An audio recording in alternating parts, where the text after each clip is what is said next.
Can you feel it, brothers and sisters? Let me start it the way I wanted to. It is October 31st, 2019, 12:31 a.m. my time. Can you feel it? Can you feel it boiling, festering, driving you mad? Can you feel the aggravation in your blood? Can you feel the deception you've been dealing with? The deception you've been force-fed? The garbage you've been propagandized to believe in? Climate change, global warming, politically correct culture, feminism, third wave feminism, as a matter of fact. They're all divisive. They all are basically being led by those who are still suckling upon the teat of the beast system to keep you divided, brothers and sisters. In the immortal words of Guy Fawkes, and this statement goes for every day, not just 5th of November. Remember, remember the 5th of November, gunpowder treason plot. I know of no reason that gunpowder treason should ever be forgot. I remember the first time I heard that, it struck a chord with me. It made me understand that I've been lied to. But I didn't fully understand until more recently, when I became more involved with the teachings of the Bible, teachings of Christ, the flat earth situation, everything that's going on around us nowadays. It seems more and more they are fighting to divide us, fighting to conquer us, keep us slavely driven. I noticed after the first Million Mass March, we kind of stood there, making our demands, shouting, we want change in this world. And after that, we were done shouting. It was done. It was over with. We all dispersed, went to our separate caves, our separate dens, our separate locations. And that was it. That was it. We didn't get the change we demanded. We didn't get anything. We stood for nothing. Shouted for something and got nothing, and we accepted it. There is a revolution coming. There is a rebellion coming. And I want it to sweep across the nations. Right now, almost every country in the world is in a rebellion, except for the United States. Why? It's because we'd rather sit here and suckle upon the teat of the beast instead of doing what my generation wanted to do in the first place. When we first met the beast, we wanted to destroy it. We couldn't live inside of it. We couldn't live with it. We could not enjoy it. We don't want the beast system. And by beast system, I don't need to break it down for you, but you know what I'm talking about. You feel it. It lurks around you. It lurks behind you. It follows you. It engulfs you. It tries to keep you consumed. It tries to keep you under its power. But you can't figure out how to fight it. I don't know how to fight it. I just know I have to fight it. I just know we, you, me, all of us, need to stand against it I want a revolution. I want it to be fought with us basically doing the best thing we could do, which is say no more. Remove ourselves out of the system. Stand against it. Do you not realize that a government would be nothing without its people? When you take the power away from the government, we don't need it.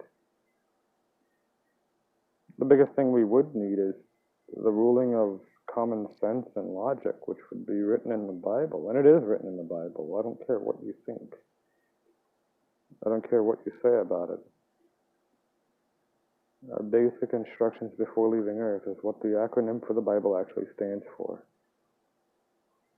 Basic instructions before leaving Earth. What does that mean? The Bible tells you to be respectful to one another. It tells you that you should always have one God above everything else, because there's no real answer for how things came about. We've taken God out of schools. We've taken God out of pretty much everything. And we've ended up with death, destruction, murder.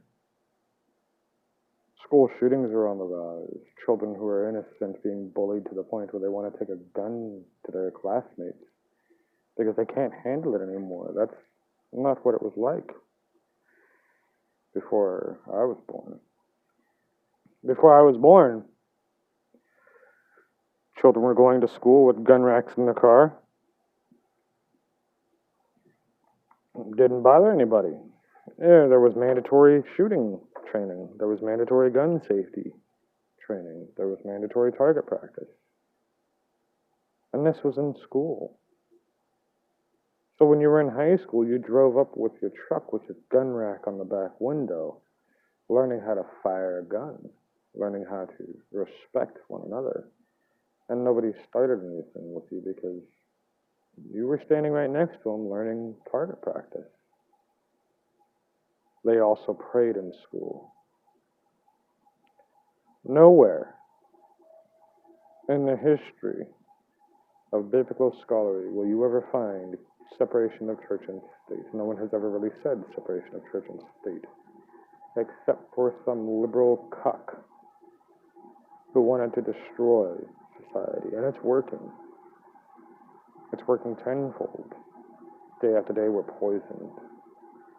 Week after week, year after year, we're being divided by trigger words, microaggressions, made-up psychosis, bullshit problems that we don't need. Do you feel it? You can almost taste it. You can cut it with your teeth. The amount of aggression that we all hold towards each other, which is pent-up false aggressions because it's being force-fed to us by trigger words and nonsense.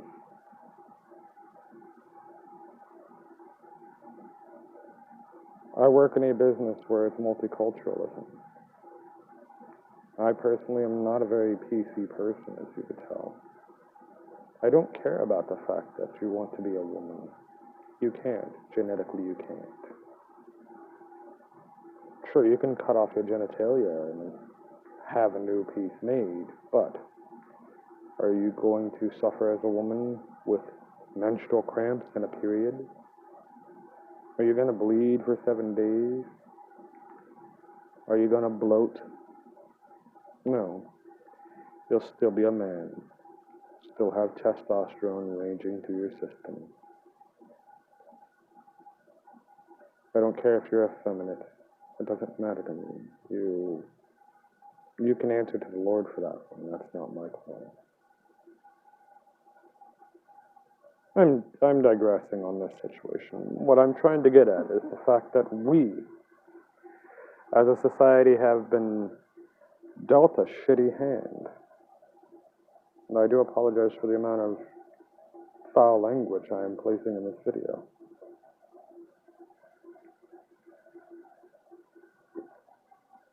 But what I want you to understand, there is a revelation, there is a revolution, there is a rebellion headed our way.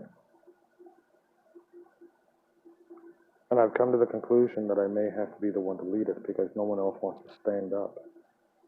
And that's all I ask for, is for you to employ yourself to stand up. Stand up for something for once, instead of just watching and commenting and pointing and laughing. We right now are standing divided, arguing over ourselves for the scraps that the government keeps throwing at us. Those who are in the elite keep throwing in our direction because it keeps us satiated. More like it keeps us sedated. They don't want independent thought. They don't want you to fight back. They don't want you to rebel. But you need to.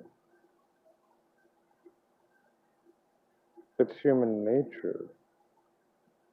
It's a God-given right to stand up for your own rights. Stop selling out yourself. Start fighting for yourself. Stand up. Raise your fist, raise your sword, raise your gun. I don't care. Raise for something. I'm not asking for a selfless act. I'm asking for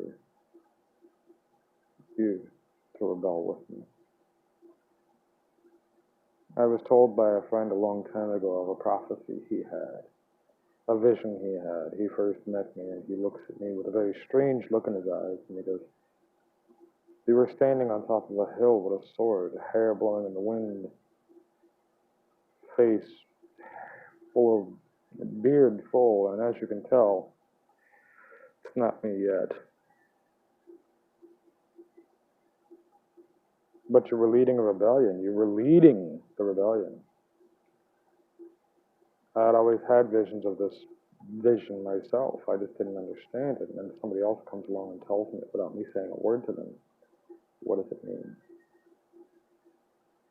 It means maybe I am the one who's supposed to step up. Maybe I am the flint, the wick, the spark that is going to start it all.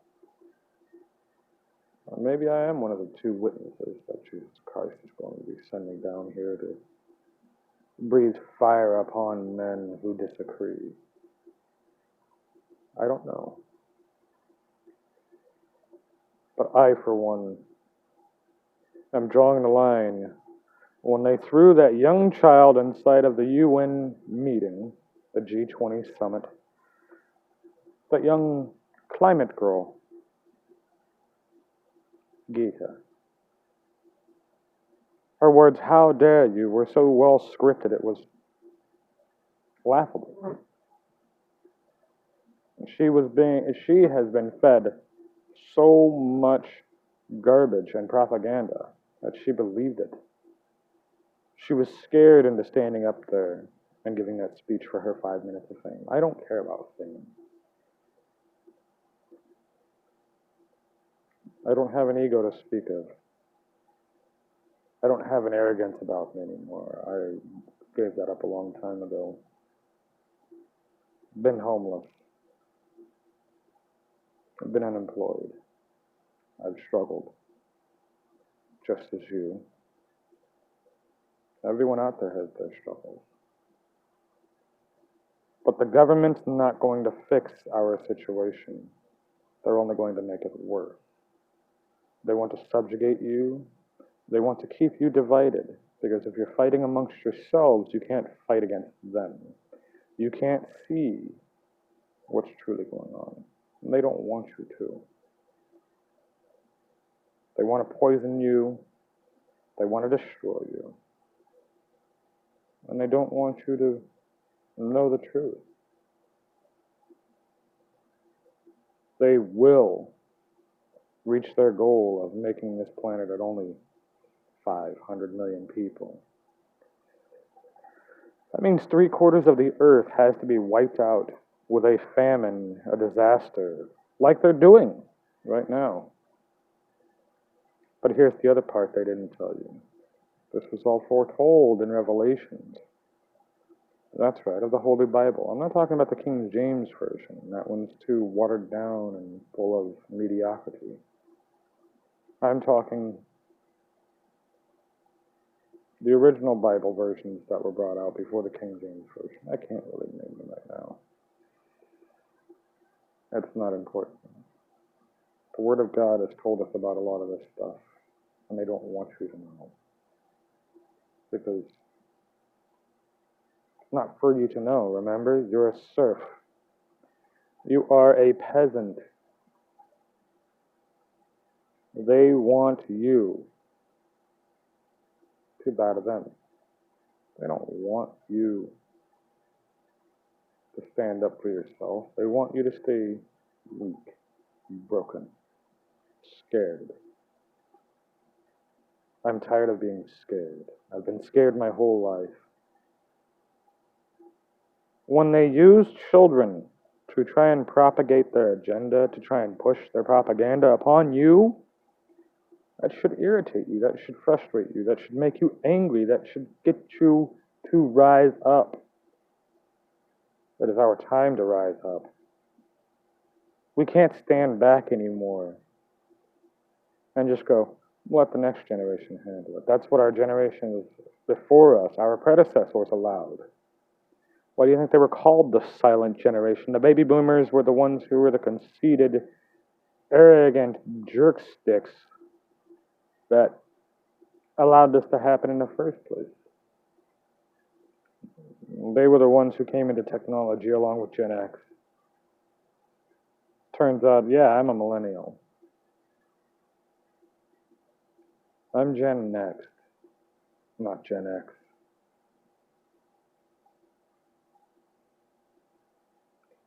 I'm tired of being a servant without a master. To a master whom I've never seen.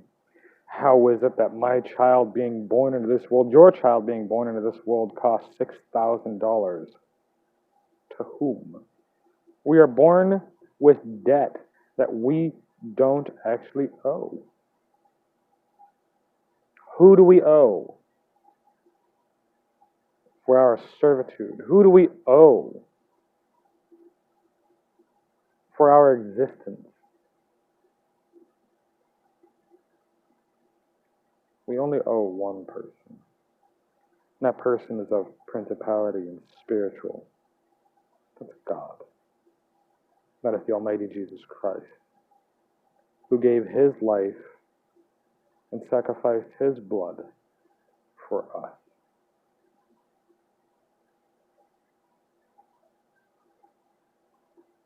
If you're with me, if you're ready for this revolution, let's be that first spark. Let's find a definable goal and take this beast down once and for all instead of allowing it to divide us and win. We haven't done anything yet, and we need to. It's our time. I love you, brothers and sisters.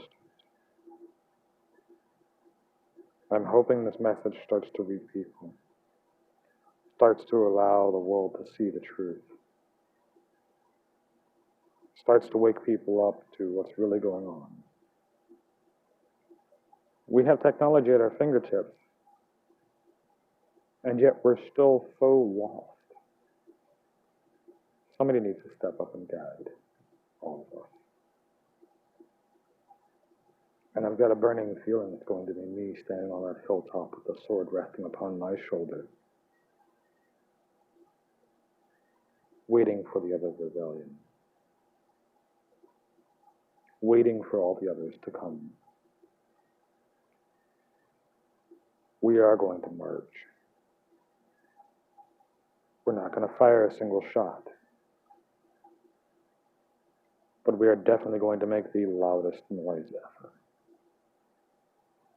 As long as you are there to back me up, I will stand tall for all of us.